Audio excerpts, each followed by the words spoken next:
Ani Bojo, Katawik Woman Quendish Nakas, Michigan to them, Manomani King of Dunjaba, Nishna Bequendia. Good morning. I want to thank this day for the breath of life that we have gotten. We say, Gishwamanado, creator of all things, we thank you not only for this breath of life that we have received today, but for the freedom that we receive as a result of those who have served in our armed forces throughout the years. For all of our ancestors who have gone before us, we say, Chimigwech, for the sacrifice that you made, not only for your time overseas or here on this land, but for the times that we have spent in the recent years continuing to fight against the injustice of our lands. We ask your grandfather to be with all of our ancestors that have gone before us, those that have served and those that have supported. For all of those who remain behind, we ask your grandfather to be with us today. Help us to remember in a good way the things that have happened, that we not forget the sacrifices that our people, as Anishinaabe in particular, have provided for the life, the freedom of this land. Our old people have always told us that if we live a good life, that we will prosper. And in this time that we have been going through in COVID and all of the issues that we face as a people, we need to remember those who have sacrificed the most. Not only did they sacrifice being away from home and their land, but they also sacrificed with their lives and sometimes with their own mental ability to continue on in this world in a good way. So today, as we gather in a virtual way, we ask your grandfather to bring all of our ancestors to us, the helpers from the four directions, to hear our prayer of gratitude, our thanksgiving, our love, our appreciation, and our honor. We thank you again, grandfather, for this opportunity to be here to breathe this life and to continue as a people. We ask you to be with our leaders, to be with our chief, our council, for all of our members who are near and far, as we present to you today our honor, our gratitude, and our prayers of thanksgiving for all of the sacrifices of not only the Mississauga people and Anishinaabe people, but all who went to war from the beginning to the current. Miigwech, Nakanagana.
Ani Wawash Kashdodam, Megase Quedishnakas, Lori Shakanashnoswin, Minoman Galing Junjaba, Mississauga Anishinaabe and Dow, Gima, Hiawatha.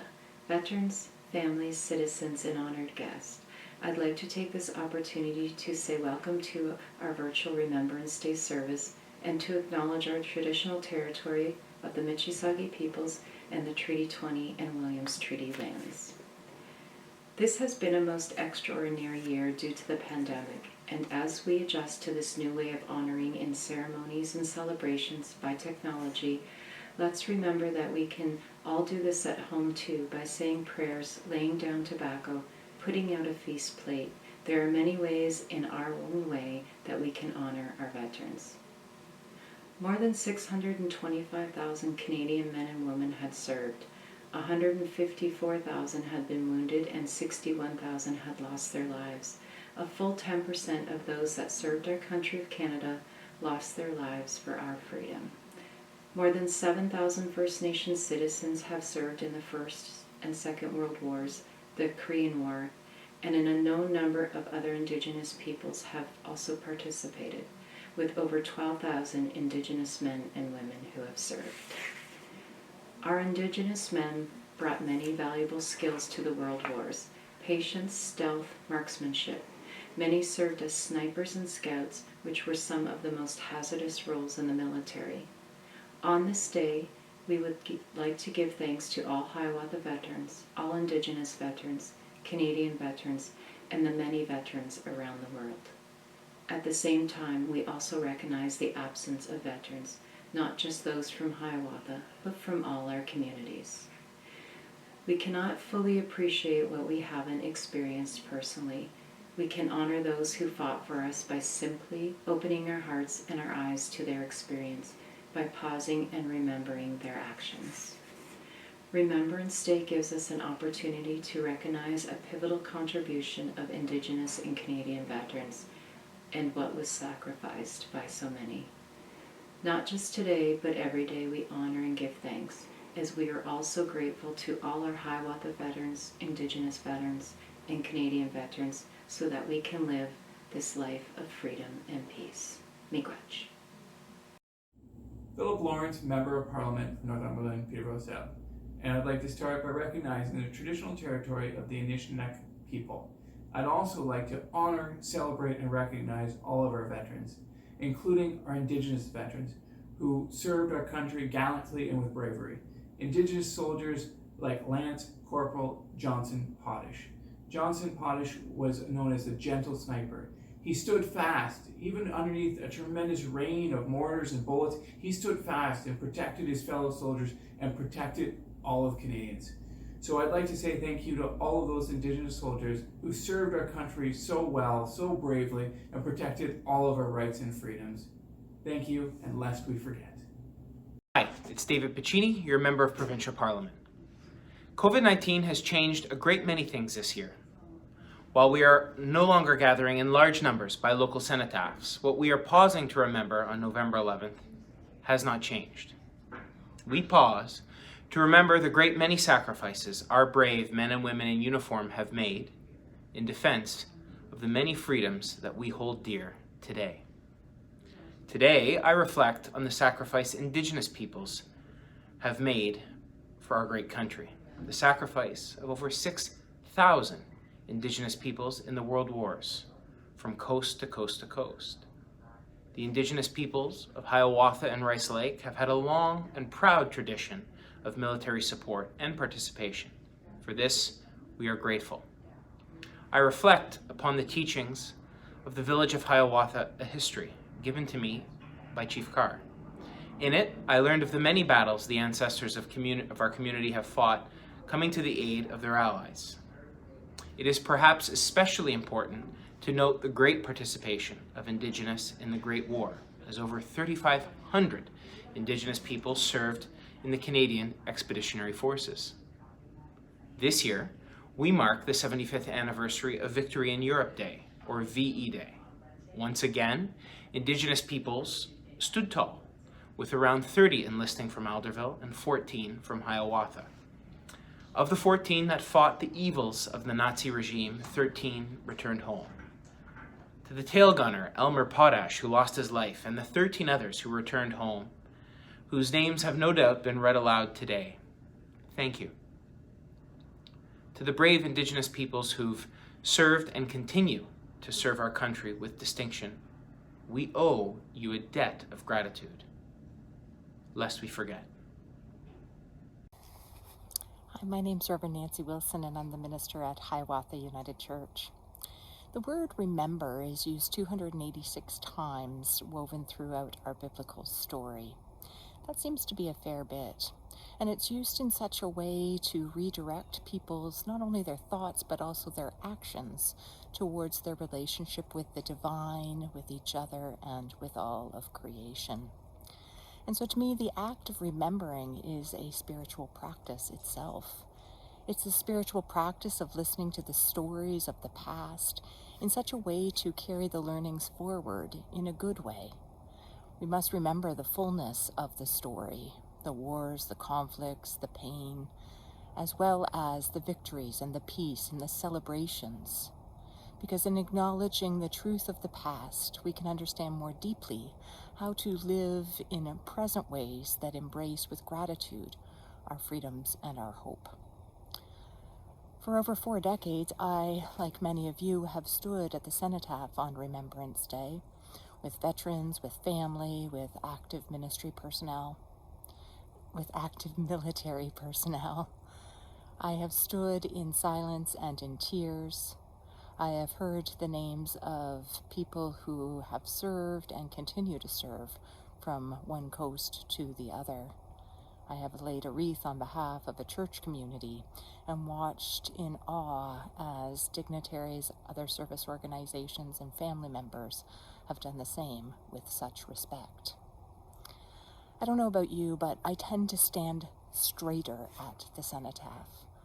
I tend to stand proud of the passion and the skills of all the people who serve.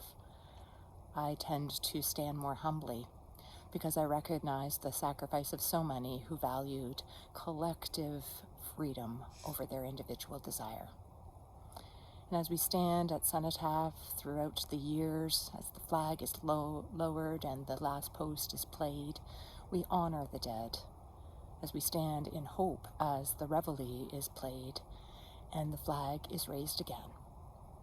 And so on Remembrance Day, the symbolism of lowering and raising, death and resurrection, war and peace, remembering behind and remembering forward, are all part of the human experience.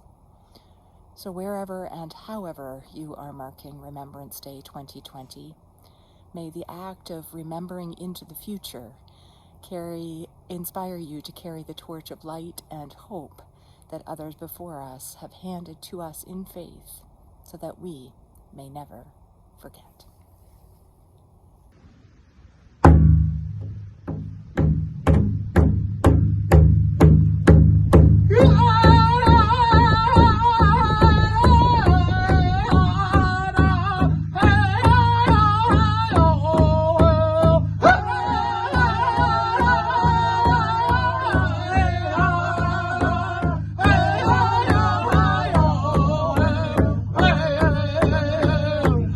Hey!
Flanders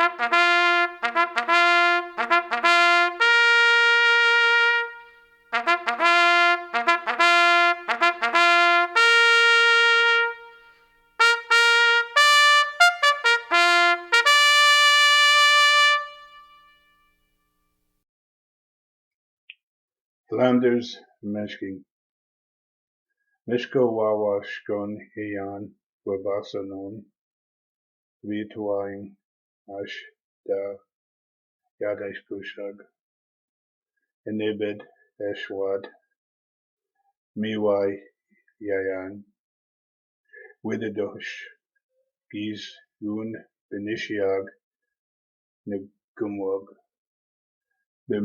Bimisawad Kawang Go Nojazwag Eshi Mabi Kwe Wigan New Bashking Ziganen Nin Wind Nebe Ang Nigi Bemodsuan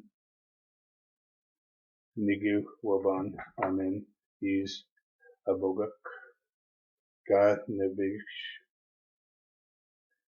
Mod Jesus Nigi Vza Giguman Nongom Dosh Nadi Bamak Eshkinen Flanders Meshking Tap Nemuk Iu Nigad Win Gedi Pug Demago Iu Was Komin Chigan Shapine Mij Inuk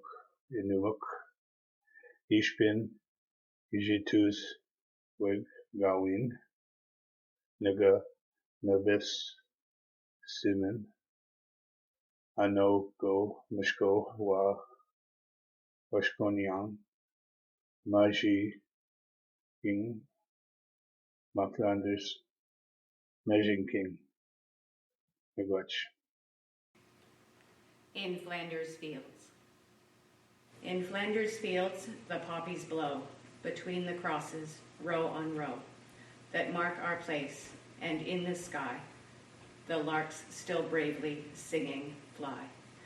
Scarce heard amid the guns below, we are the dead, short days ago, we lived, felt dawn, saw sunset glow, loved and were loved, and now we lie in Flanders Fields. Take up our quarrel with the foe, to you from falling hands we throw the torch.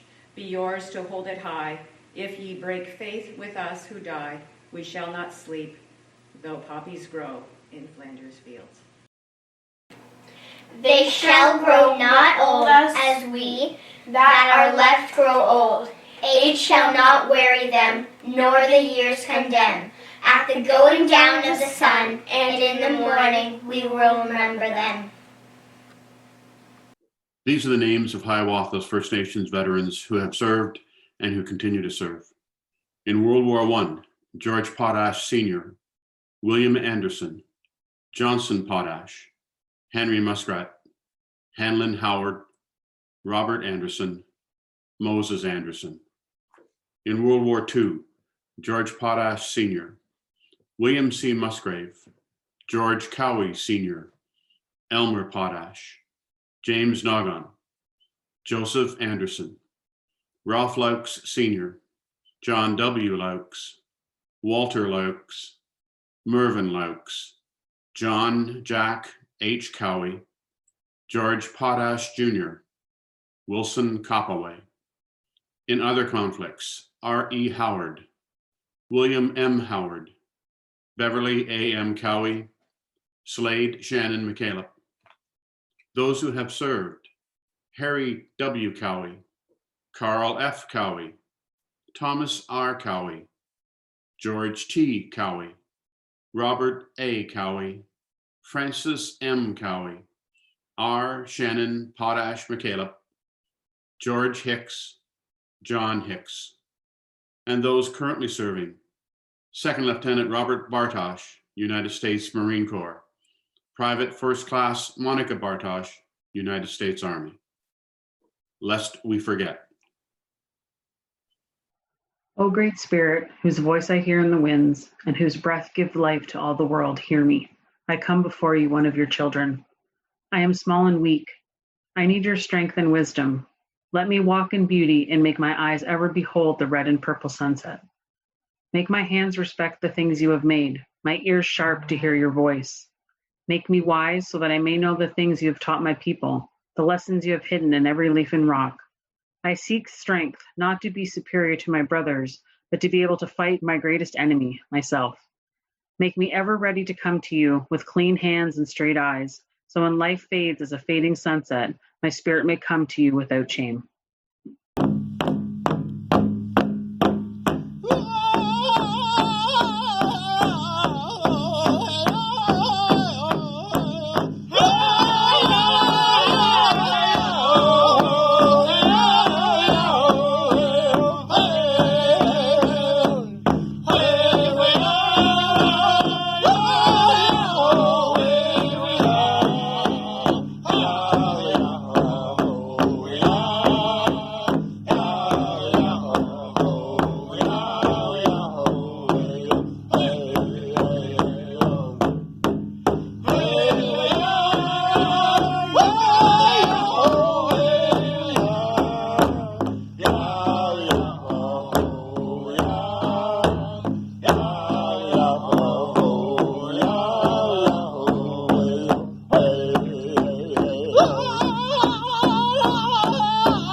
In closing, we once again say Chi Miigwech to all our Hiawatha veterans, Indigenous veterans, and Canadian veterans, their families, and to all of you for honoring those who gave so much. Miigwech.